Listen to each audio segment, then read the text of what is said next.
Hey, John here.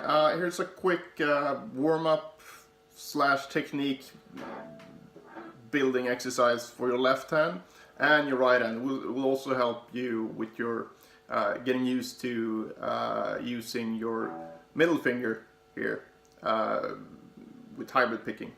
And like I said, this is mostly for the left hand, and it's going to work a lot on the biggest problem with legato on guitar is crossing strings without it being blatantly obvious. You don't want to hear this necessarily.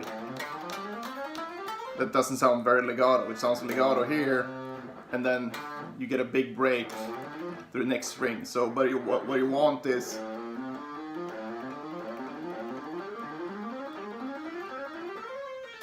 as smooth as possible of a transition from string to string.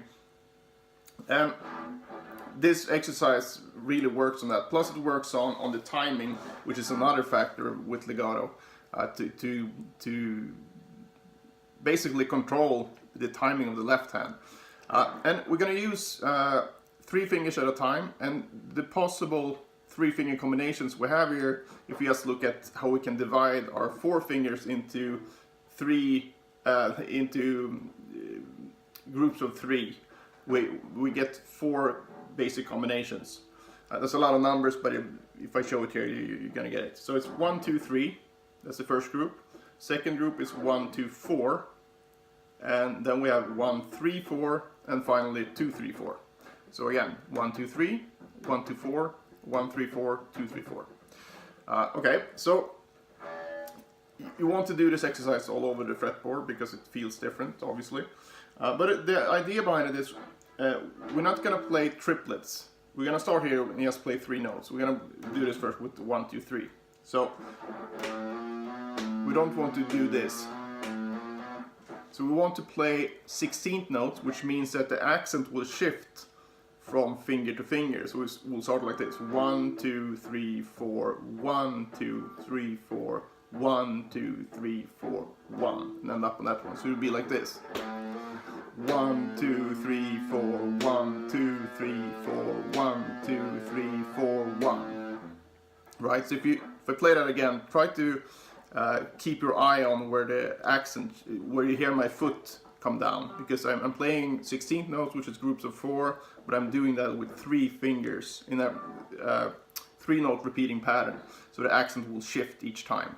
So again, 1, 2, 3, 4, 1, 2, 3, 4, 1, 2, 3, 4, 1. Right?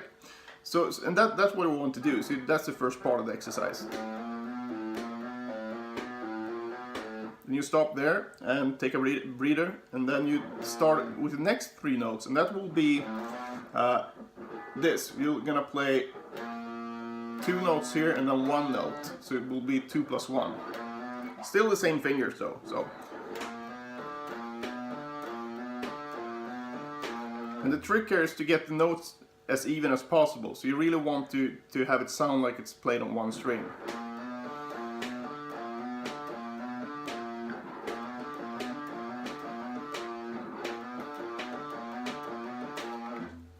And it's fine to exaggerate the accents at first, because the accents isn't really the problem here. You want to...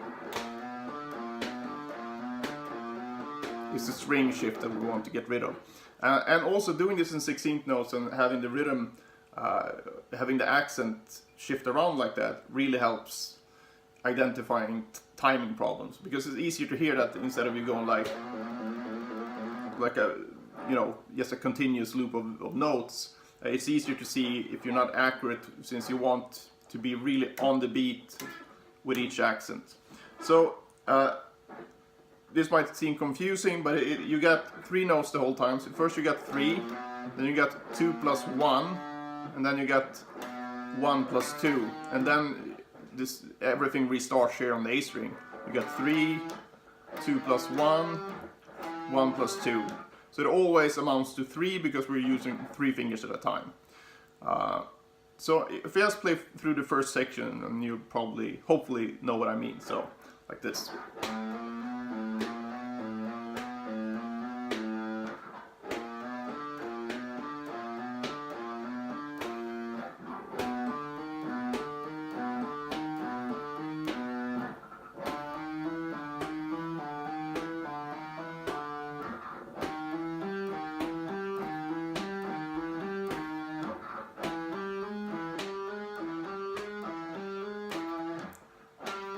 Then you start over again. And you keep going like that until you get here.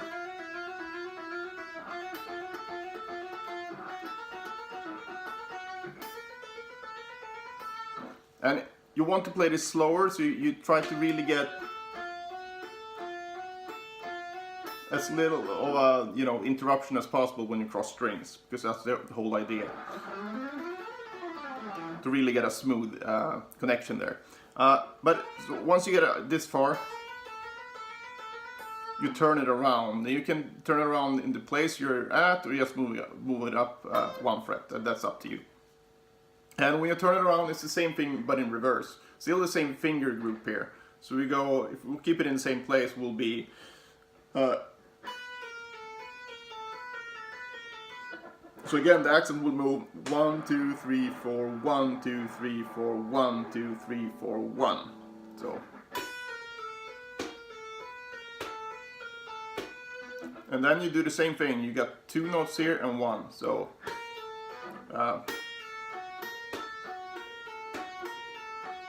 then you got 1 plus 2,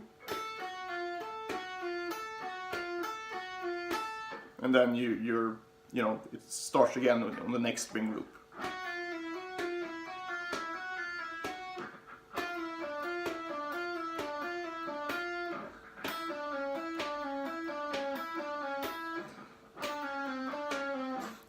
And as you saw here, when I pick as little as possible, but I pick every time I change string in this case. But that's up to you. I mean, if you want to work on hammer-ons from nowhere here, that you can do that as well. It works the same way. And again, I'm using my middle finger here for the higher string. And make sure that you really take care of the whole point of this exercise, which is to get as smooth of a sound as possible, because you really get in what you put in here. Sorry, you get out what you put in here. So if you sit around just and don't focus on the accuracy, it's kind of pointless to do it. It actually will do more harm to your playing than good. So really make sure to... And actually playing slower like that also helps your timing a lot. So, and use a metronome. I'm just using my foot here, so I don't need to reset the metronome and do stuff like that. So definitely use a metronome. And once you've done with the 1, 2, 3, you do the same thing with 1, 2, 4. So I'm just going to show you the remaining finger patterns here with, and just go through the until I start on the next string. So 1, 2, 4 would be.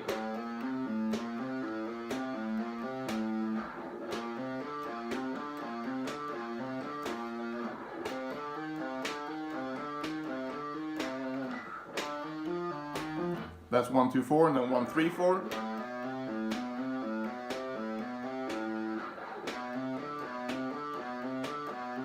And make sure that you relax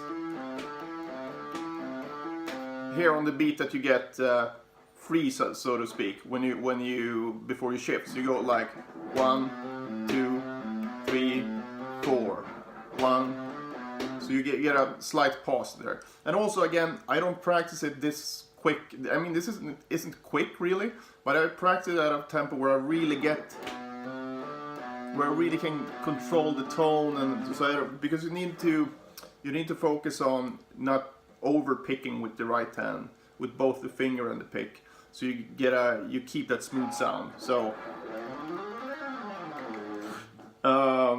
yeah, and so that's 1, 3, 4, and then 2, 3, 4.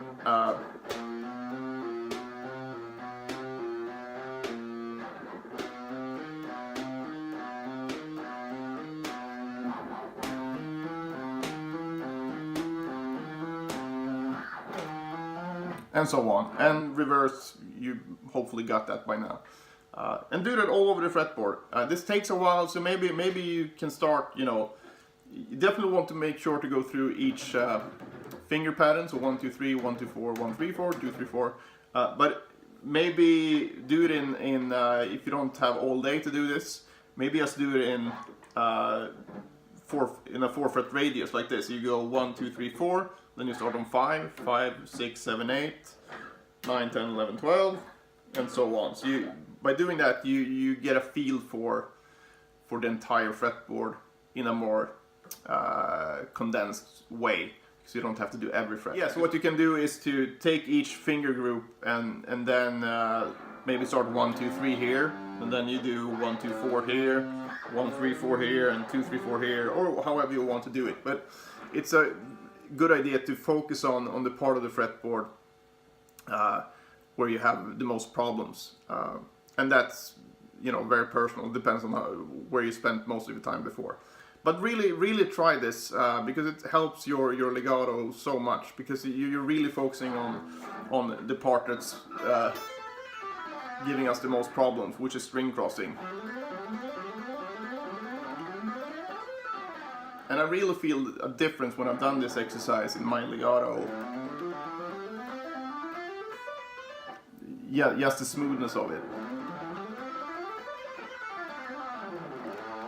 So give that a shot, and yeah, thanks again for your support, and see you in the next one. Bye!